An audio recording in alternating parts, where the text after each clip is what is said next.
The following presentation features discussions of abuse, trauma, and survival, and may involve additional sensitive topics. Please trust your discretion while viewing or listening. The following is brought to you by the Starfleet Podcast Network, SPN, The Spin.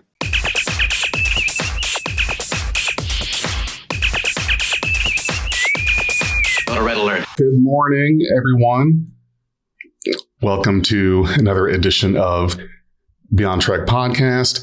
I am your host, Big J, and I'm here along with Megan, who is from the podcast Tribbles and Transporters. So, Megan, I just want to thank you very much for being able to attend this. I know it was kind of last minute, but sometimes that's just how life goes. Yeah, I'm happy to help out. That's great. So today, what we're going to talk about, we're going to be talking about Benjamin Sisko and the actor who plays him, Avery Brooks. So May 22nd is being named Captain Sisko Day. And so the way that came up was Cirroc Lofton, who was the actor that played Jake Sisko. He's part of the podcast called The Seventh Rule.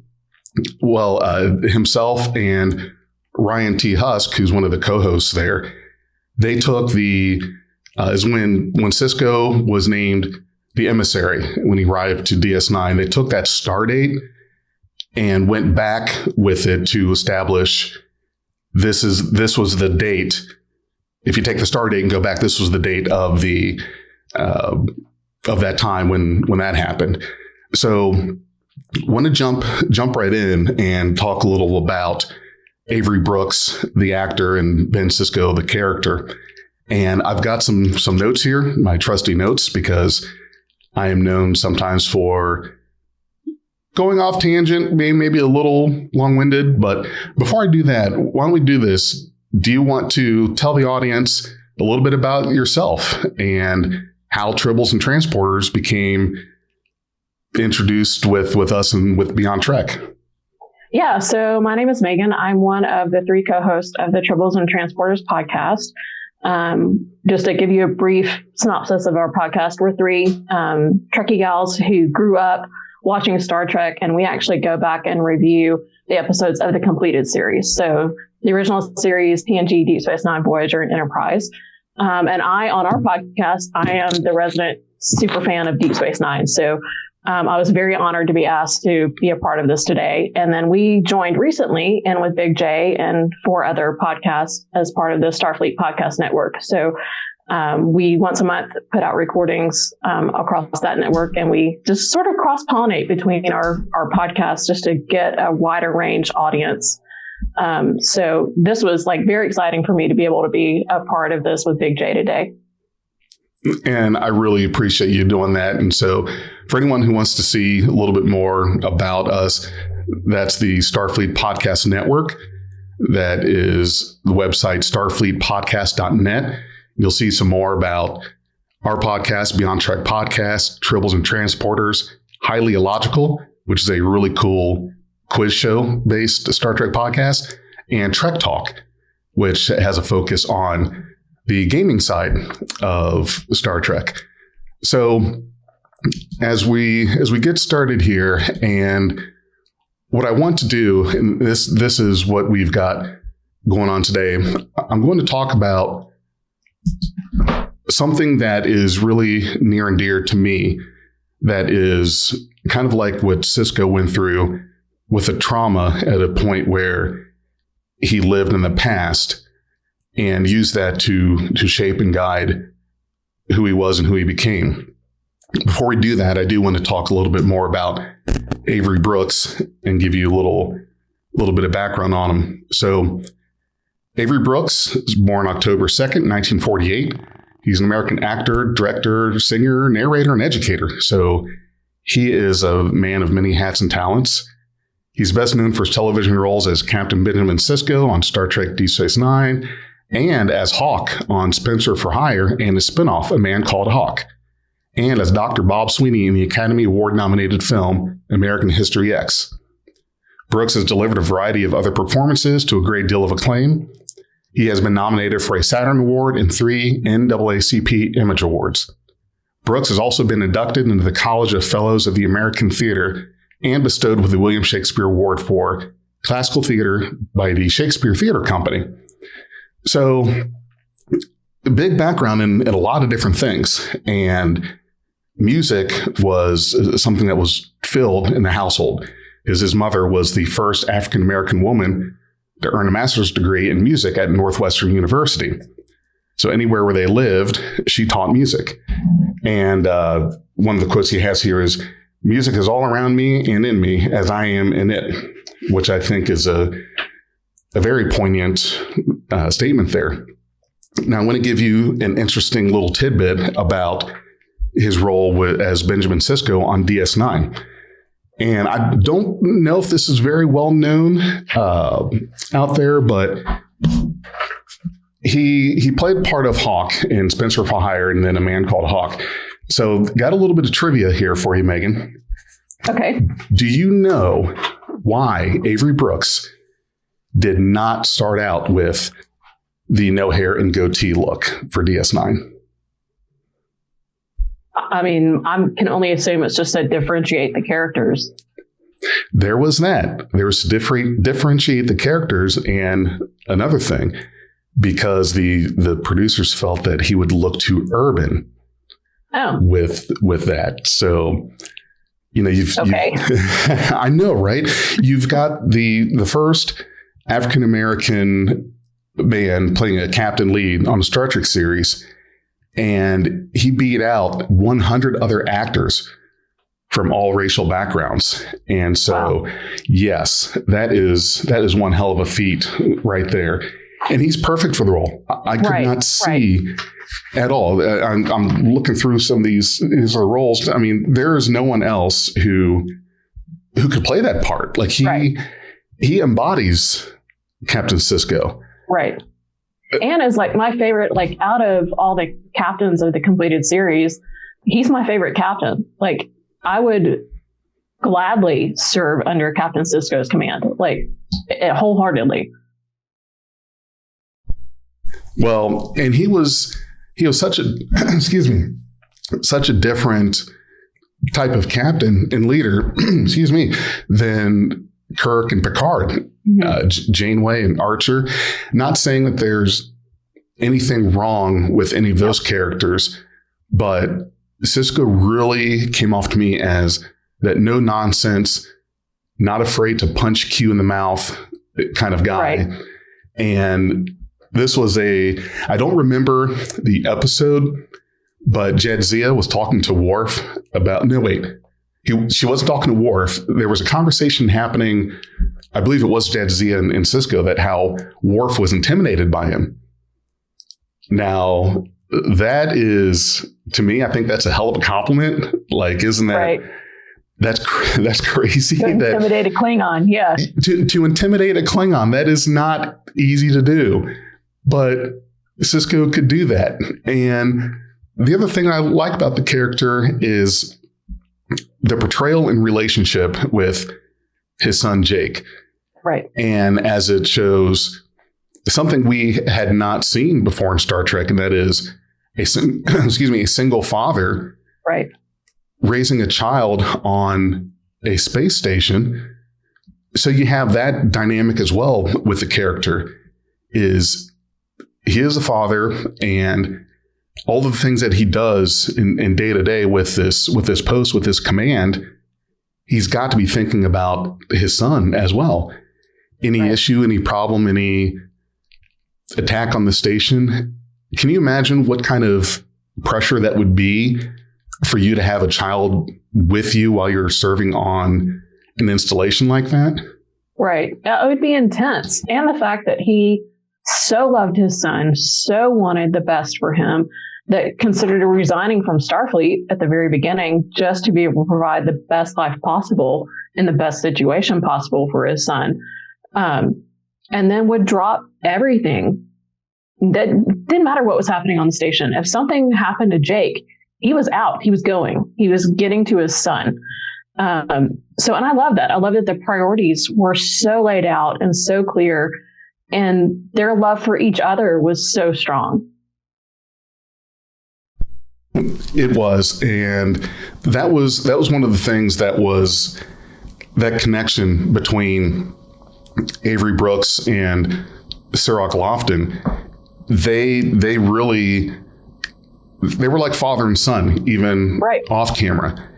They did a lot of things together, different events, basketball games, etc. Which, when you really think about it, I mean, that's kind of awesome to have this character, this person that is not just the character playing the father on a TV show, but seems to kind of have that role in real life as well. Mm-hmm. And to me, it's so good to meet people that you meet them through work in this instance, that outside of work, they want to pour into you and to invest in you. That's always such a fantastic thing.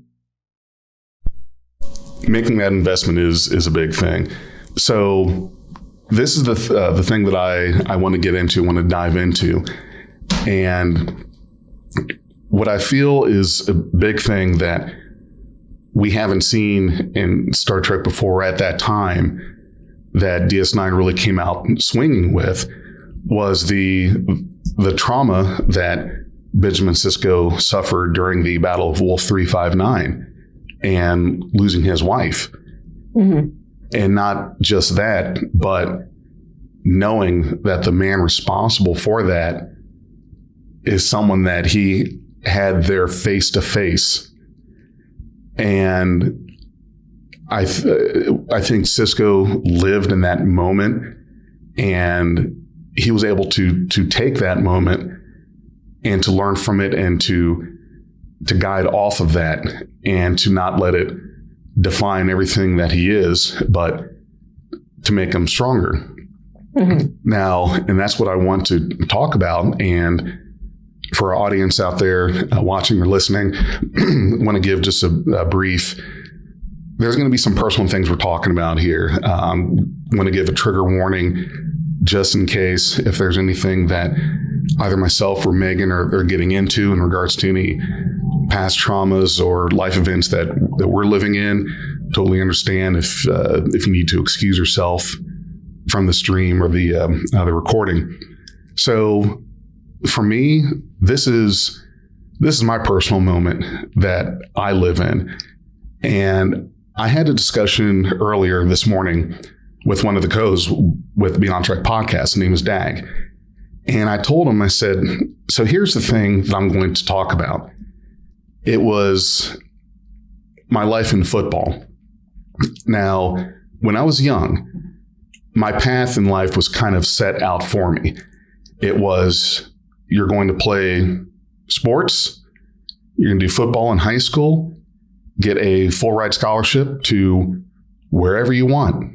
And I really, at the time, could pick anywhere I wanted to go. And then after that, it would be playing the NFL. After retiring from there, would be one of those talking heads on TV. And what happened was that whether it was a good thing or a bad thing, I took it as a good thing, but I really had a lot of success in it in high school. Was popular, a lot of attention, more awards than I could count. And so it really felt like it was my idea. And the ironic thing is that even today, I wasn't a big sports fan, really am not. But that was something that I was good at. So I went on to college. And before that, I let the popularity and everything else get to me. Mm. I tried not to, but I kind of bought into it. I said, yeah, you know what? I am hot shit around here. I'm really good at what I do. And so I had this feeling of, I guess, entitlement when I got into college, that I didn't have to really try too hard. I was going to get whatever I wanted, whatever I needed, but things weren't going that way. And if anything, the career was falling flat, honestly. And there were some words getting tossed around is this recruit a bust? He was the number one offensive lineman in the country coming out of high school. And the thing that was frustrating for me was that I wasn't getting it. I wasn't succeeding the way that I wanted to or the way that I thought I should.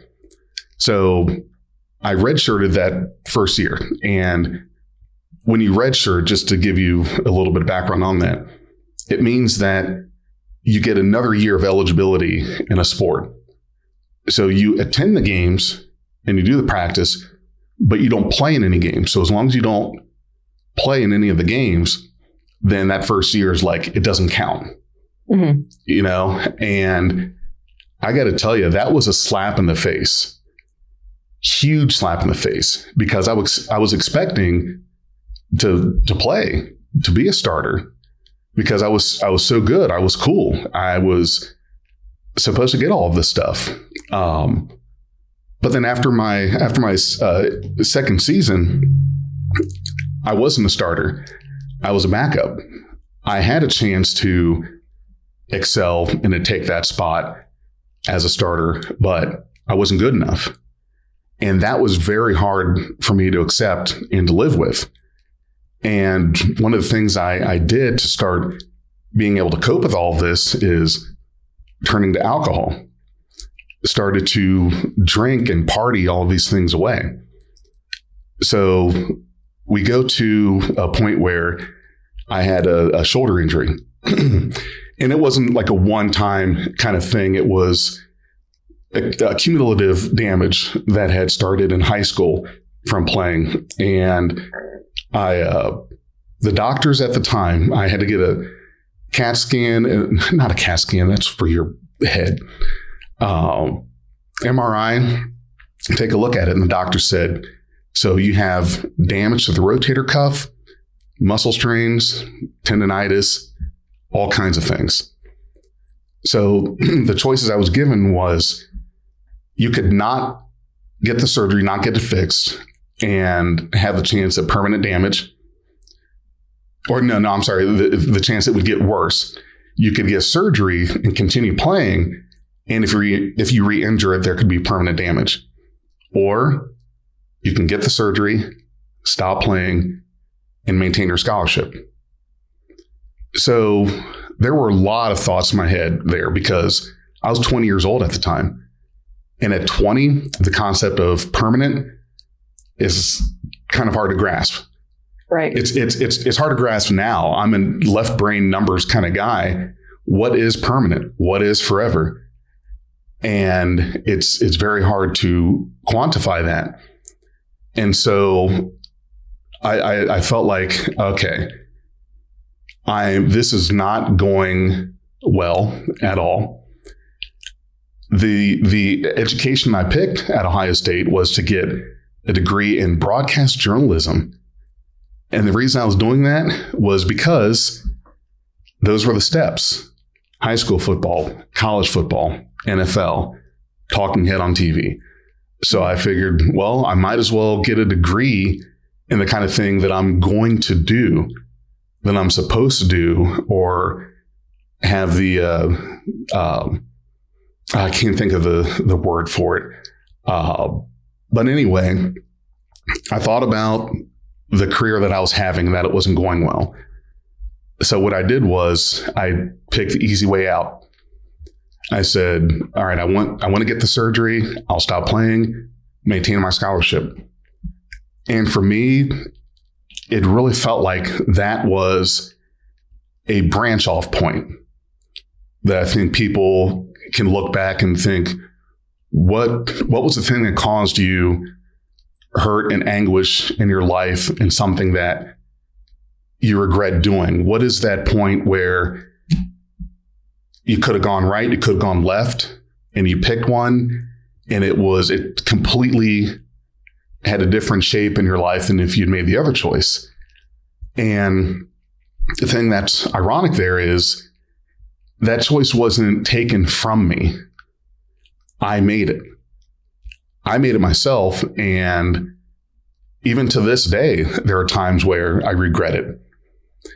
And I know everyone says, well, you shouldn't go back in time and change anything because it would change who you are, what you've become. And it took a long time to be able to grow from that. And I lived in that moment for the longest time. And what I turned to was, I thought, well, what am I supposed to do now? And I supplemented that loss of what so much of my life and identity had been tied to. That was the thing, was I had a loss of identity. Who am I now? This was the whole thing. And what happened was I supplemented that with bouncing around from party to party like I was freaking Lindsay Lohan on tour and drinking like I was in Motley Crue. But that was how I filled that gap. That was how I supplemented where I was in life. There was I tried to replace something that was such a part of me that when it was gone, I didn't know who I was. It was like just being lost. And that was that's a moment I've lived in for way too long. And we're talking decades of just being angry, being disappointed. I tried to forget all of it and block it out. Guys I played football with, that I was friends with, separated myself from them, pushed them away. Even to this day, I'm not in contact with any of them because I felt like, well, I alienated myself from the program. I felt like I was robbed of something that I was supposed to get. I couldn't understand why was I not getting what I felt I was entitled. That was the word I was looking for. Why wasn't I getting what I felt I was entitled to get? And that just made things worse. And it took a lot to be able to take that and look at the upside from it. What is it that you learn from that? How can you grow from that? And one of the things was, I do have some regrets of pushing away friends and disconnecting myself as much as I did. And I carried that anger for a long time, just lashing out at some of the littlest things, being extremely jealous of these guys that were still in the program playing the game. But I had to change my life. I had to find something else and essentially a new identity. I had to create a whole new identity for myself because I realized, okay, well, I didn't know it, but I guess I didn't have it.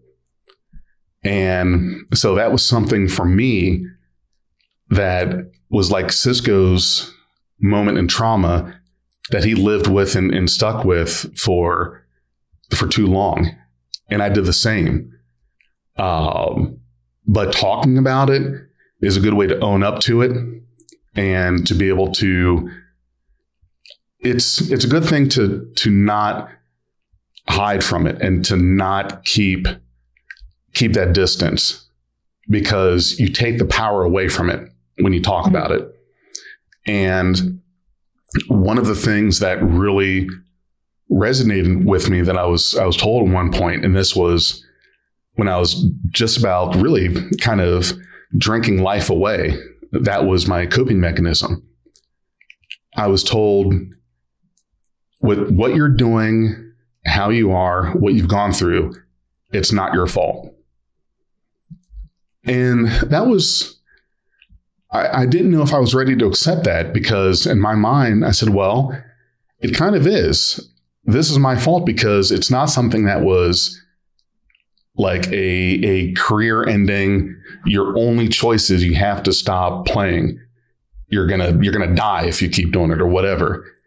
I had the choice and I made that. And there's nothing like making a choice that you regret, and do I still regret it? Sure. Do I think about what it would have been like if I stayed in it? Sure. Am I the person I am right now that I am okay with? Am I okay with me? The answer to that is yes. And that is something that I didn't, it took a long time to be able to say that, to be able to say, yes, I'm okay with me. This is who I am. And I shouldn't try to pretend to be someone else. I shouldn't hold on to the past celebrity, popularity. I don't need that. There's a lot more in my life than doing that, than being that person that was looked up to, was encouraged to do something that I felt like I was gaslit, whatever the past word for gaslight is. I was kind of it was made like, okay, well, this was my idea to do this. And then I took it away from myself. So that for me took a long time. It was a very long time. We're talking, I spent basically the entire decade of my 20s. If I could take that segment, take it away, it would be better. Like, it was just, have you ever watched a train wreck and you couldn't look away from it? That's what I spent a good couple decades doing. I'm 45 now. This happened when I was 20. And even now, it still doesn't not affect me, or it's not something that I don't ever think about. So those things can really, really kind of stick with you. So I'm curious to hear from you, Megan. What is that point? What is your Sisko losing his wife, Jennifer, point in your life that has you living in the past longer than you should, with you existing in that trauma? I would say for me, would be the loss of my dad to cancer. So he was diagnosed 9 years ago with stage 4 esophageal cancer, which esophageal cancer is just awful. It's a very hard to diagnose cancer because people seek out treatment for the symptoms. And so usually by the time esophageal cancer is found, it's very advanced. And so when my dad was finally diagnosed with it, it was in his lungs, it was in his liver, it was in the lymph nodes around the primary tumor in the esophagus. So he was not given great odds when he was diagnosed. What we were fortunate on at that time was that he was already seeing an oncologist. He had a hereditary blood disorder that he was having to seek treatment from a hematologist oncologist. So he was already established in with this oncologist, and this doctor was fantastic. But, I'm originally from Tennessee. I live in Texas now, and I'd been living in Texas at that time for about, 10 years, 12 years. And so I was very far away from my family. And so when he was diagnosed, he was given a 30% chance to live a year. He ended up living a year and a half, which was fantastic. He responded really well to treatment initially, rallied. And so I was very fortunate with where I worked that I was able to go back home a lot just to help my family out. But that was my trauma, having the loss of my dad, who I was so close to. And our family had gone through stuff. I mean, we'd gone through stuff. In my 20s, because I'm 42, just turned 42. We went through stuff. My parents separated. The fact that they were still together was amazing. My brother became a teen dad, within a 6-week period. My parents separated, sort of got back together. At least dad came back home. They were in counseling. And then I came home from work, and my brother, who was a freshman in college at the time, who was never home, was home. And so he told me, hey, my girlfriend's pregnant. And not only is she pregnant, she's very pregnant. He had not been telling us a whole bunch. So to have that rock my world inside of 6 weeks, I had started a new job at that time. So I had no safe space to go to. I had some coworkers that were helping me cope with what was going on. So for me, I'm a stress eater. So I was eating a lot of things. But it's more the loss of my dad, because it's a lot of shoulda, woulda, couldas, that a lot of the things that you were mentioning too, that, well, why did I take this job and move so far away? When I could have been there, helping, could have had more time. So that's like a bigger thing. As you can tell, I'm getting emotional. Especially since like not knowing I was going to be doing this today. One of the things in my Facebook memory popped up today. Because I was on this day 9 years ago that we went public with the information out on social media and things like that in our family. My dad was diagnosed in April 9 years ago. And so I read that post this morning. And it's still just as triggering. I'm crying. I have nights to where I want nothing more than to call my dad. And I can't. What's great, though, is that I have still such a strong relationship with my mom. My mom is so freaking strong. But yeah, that loss, like, it's a loss that's never going to go away. It gets lighter. There are times where I can talk about my dad and not be as emotional as I am today.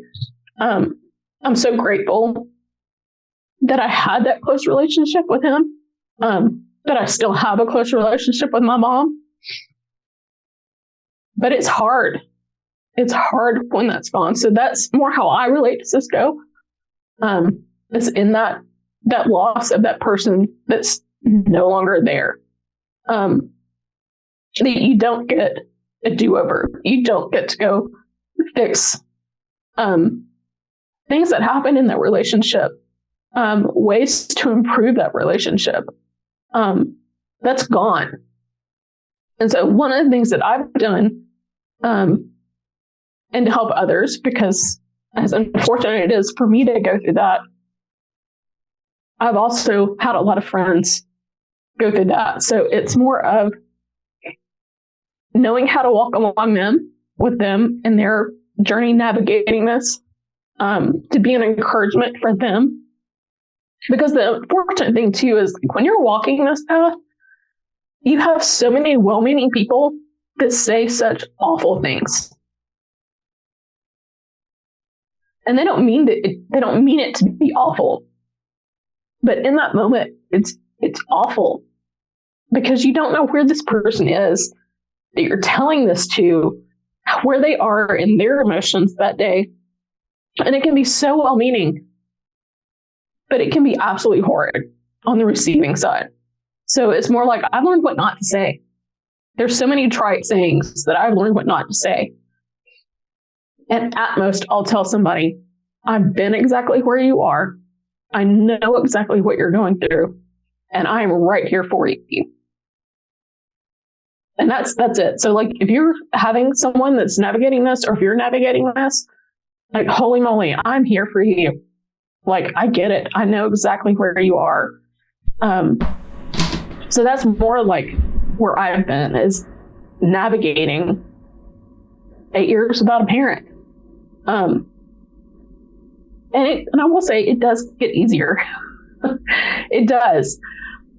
Which, if you're just hitting this, like, you are not going to believe me. But I promise it does get easier. So for me, like, one of the things that I've been doing too to help me get healthier is learning how to better navigate my triggers. I'm also been in the process of losing weight. I have started an eating program in October. I've lost 80 pounds since October, so I feel so much better. It's just learning different coping mechanisms, because one of the things that I had to do on this eating program was I couldn't go to my go-to stress relievers, because you can't drink on this. You can't really, it's very strict on what you can and can't eat. So like, I can't eat a Snickers bar, and I can't eat ice cream, and I can't eat cookies, and I can't eat all the things. So it's more like going, okay, I have to learn and sit with what I'm feeling and process it better than doing something to suppress it. So I totally get going out and partying and drinking the day away and suppressing the feelings because you just don't want to feel them. I absolutely get that. And so that's more of like what I've been doing over the last 8 years of learning how to navigate better for me, because I also want to be a better person, be the person that my dad wanted me to be. So yeah, sorry if that triggered anybody. But yeah, that's been my journey. It's not a road that I ever thought that I would walk. You know, in our 40s, we know that we're going to lose our parents one day.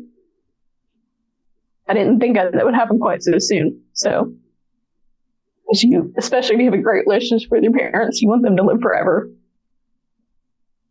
So yeah, that's been more my journey, and it's been more recent. So I can thank you for sharing that. Yeah, I can absolutely feel that loss. And, you know, I think that my pattern of taking the easy route in things is kind of, in a way, still sort of there, because there are certain things that I still hold on to that it's very hard to let go of or to really be able to talk about. So this was, let's see, almost 10 years ago.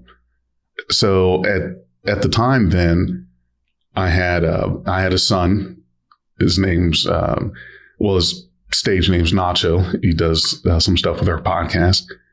And my second wife at the time, she wanted to have kids. She wanted to have a child of her own. And I couldn't, because I had, after I had my son, I had a vasectomy.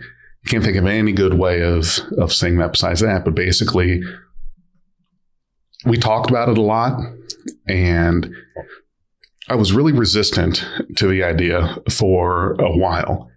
So at one point I decided, I don't want to take away her chance, her opportunity to be able to have a child of her own. Mm-hmm. So we decided we were going to do IVF. I mean, that was the only way to do it. At the time, I was in my late 30s. She was in her early 40s. So it's not like time was on our side, Right. Well, so we did this, and she got pregnant. So that part worked. Unfortunately, I can't remember exactly when, but fairly early-ish on, her water broke. Mm. And she got put on bed rest for several months. And she was in the hospital. Went to visit her there. The doctors kept her under close observation it was a couple months that she was on bed rest. And there was this night, it was actually early in the morning. I just seen her the night before. She called and said, you've got to come down. I'm going into labor. So go down to the hospital. And so our child is born, is a boy, and we named him Benjamin. And my family was there. Our family was there. Everyone was real happy, real thankful. And it felt like this is a good thing, a good day. Things seem to be working out. So after a little while, my parents left and her family left. It wasn't too long after that and he was born preemie. So we were in the NICU. Yeah. And at one point it kind of felt like, and she worked in that NICU. So we're in the same area where she works. And it felt like the ambient atmosphere was changing. And hold on, excuse me a minute. This is getting a little interference here. Hold on, okay, there we go. Sorry. And so the doctor called us back in, like back in to talk with us. And the situation that they were having was that his lungs hadn't fully developed because of, the earlier complications. And so, we had our family come back down to be with us, and all their friends and nurses, doctors were doing everything they could think of, everything that they could do. And we're holding him, and this was 13 hours after he was born. And we took the pictures with him, laying in his little incubator, such a cute, little baby. And the whole room was quiet. It was all quiet. And I just remember hear the beeping, the noise of all the machinery. And it felt like it was the only thing that I could hear. So as I'm sitting there with my wife and we're holding him, and our family is there with us and her friends, she looked over and said to me, "I think he's gone." And it was at that point, I looked down at him, I looked at her, and I reached over to whatever the thing is, I don't remember what it's called, and I turned it off. Nurse came over to see what was going on, why the machine stopped, and I took her wrist lightly and I shook my head. And that's something I replay a lot, was in something I've held on to for a long time, was me going through that moment of having to accept that there was nothing else that we could do. And even to this point today, the outfit that I wore that day is in a closet. I haven't worn it since, because it's that reminder of what we went through in those 13 hours. And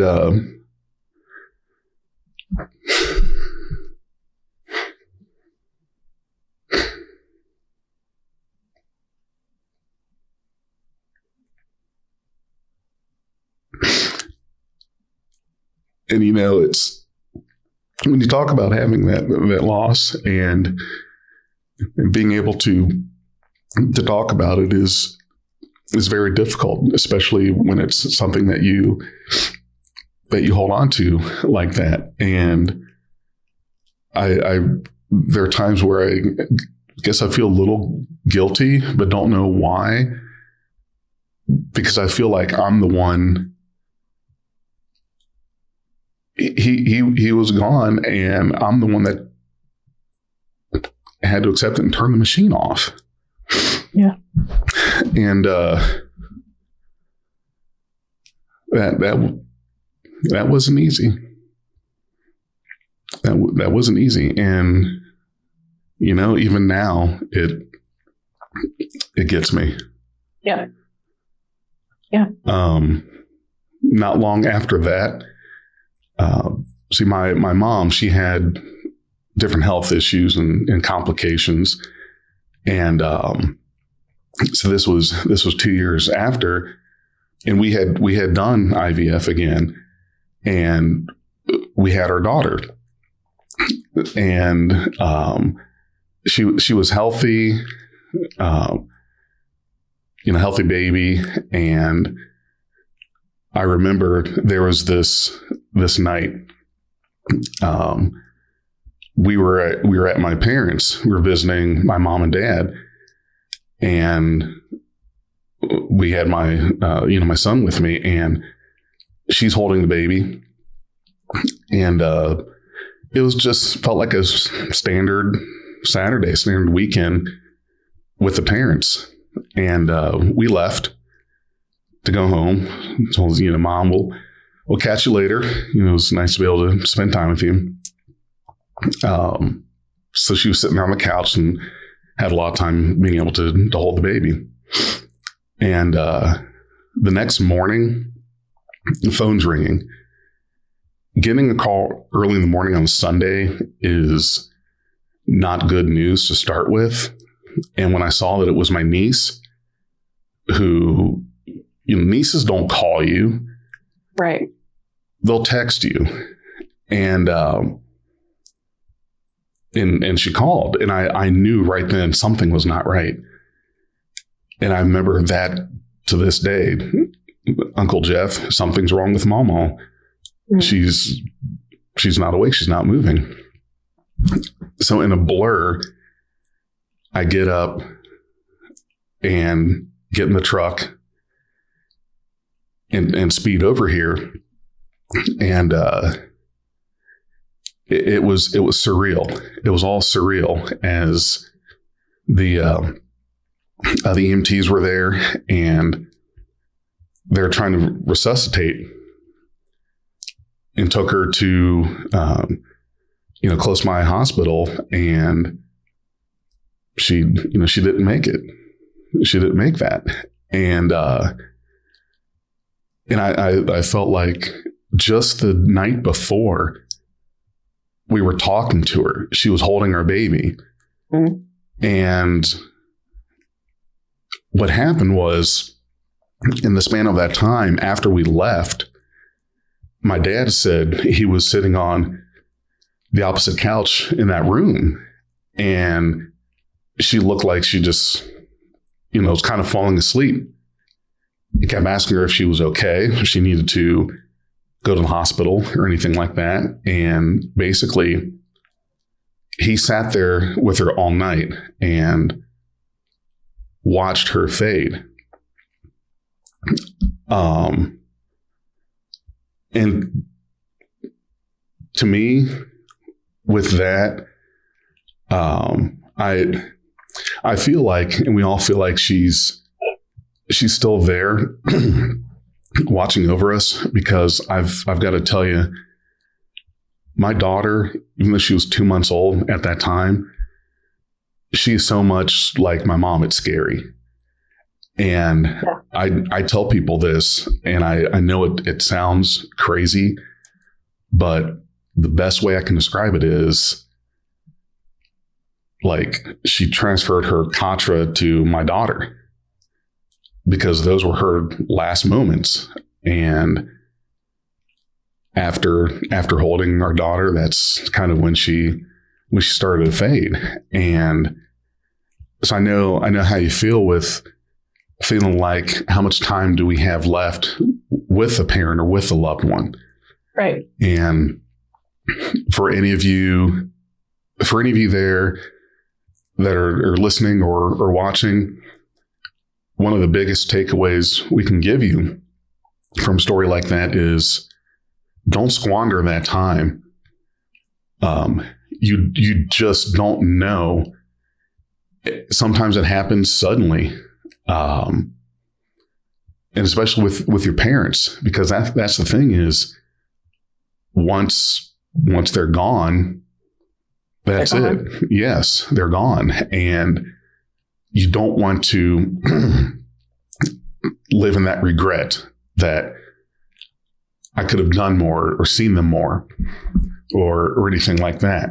So, that's another one of the things that I can definitely, definitely sympathize with you on. And that's another moment. So it's very tough. It's very challenging when you have a couple moments. And for me, it was decisions that I felt I took on myself. One was to decide to change my entire life and future by not playing a sport. It was to live with being the one to turn off that machine in the NICU. And I've got to tell you, those aren't always easy things to live with, because no one can prepare you for that when you're younger. There's right. With our children today, how do you prepare them for facing anything like that with life? They all want to grow up so fast. They want to be right. Adults. They think it's fun. And, it's not. Right. I can remember when my nieces and nephew were little. I have 2 nieces and a nephew, and one is an adult. The other 2 were in high school. And they would all say, growing up, and I'm sure your kids did this too, I can't wait to be a grown up. I can't wait to do X, Y, Z. And I'm sitting here going, I wish I was you. Yes. Oh my God. I wish I was back home and not had a care in the world and not having to worry about paying bills and all these adult things that you have no idea how good you have it. So yeah, I totally get that. One of the best phrases I'd ever heard from a kid, it was one of my nieces. We were out at a campground somewhere. It was my my in-laws' family, and I remember her saying, and every kid says this. My daughter said, "I'm bored," and it's kind of funny because bored is not in our lexicon as an adult. Right. We are never bored. Right. There's always something to do. Yes. Always. And here's the thing. If there truly isn't something to do, then you think, I'm forgetting something. There's something I'm supposed to be doing. Must have forgotten about, because there's no such thing as being bored when you're an adult. It's kind of like when you have extra money in your account, you forgot to pay a bill. Exactly. Yep. Which is a shame. You can't even be happy about that. It's like you start going through your account. What did I miss? Which bill did I forget to pay? All the time. Well, so and Megan, I really, really appreciate you getting into that and being able to talk about those things. I know it's not easy, especially when you're kind of thrown in with about 45-minute notice on what we're going to talk about, which is not necessarily ideal, but I feel like things can be more. To me, it feels like it was better for me to be able to talk about it when I didn't have. I had some time to prepare for this, of course, but there are several things I talked about that I didn't have on my mind to do. And, and I got to tell you, it does feel better coming out. And I've been kind of glancing at our live chat, and there are several people that have talked about and have gone through similar situations. And one of the things that I want to say to our audience, to hopefully, I guess, give some advice. I'm no therapist or anything like that, but it's better if you don't hold on to it. Mm-hmm. I know it will eat you alive. Yes, it will eat you alive. It really will. It will negatively shape the things that you do and say and how you handle life. Carrying those kind of things around with you, you have to be able to say to yourself, it's not my fault. Going through the things that you've gone through, none of that was your fault. Mm-hmm. Even though I made some tough decisions in my life, I have to be able to say to myself, it wasn't my fault. How you deal with things that are thrown to you. Same with Benjamin Sisko. Losing Jennifer was not his fault. Right. Picard being assimilated and leading the Borg on an attack of Starfleet, that wasn't his fault. Even though he tried to save her and was not able to, that wasn't his fault. And the way that he was able to grow from that and to become a better person was to acknowledge that this isn't my fault. I didn't cause this. And that's one of the things that I think if all of you acknowledge to yourself, I think you'll feel much better about it. So as we close up on our time here, I just wanted to say, is there any final thoughts you have in regards to Sisko Day and what we're celebrating and how we're the actor or the character living with his past or anything that we talked about?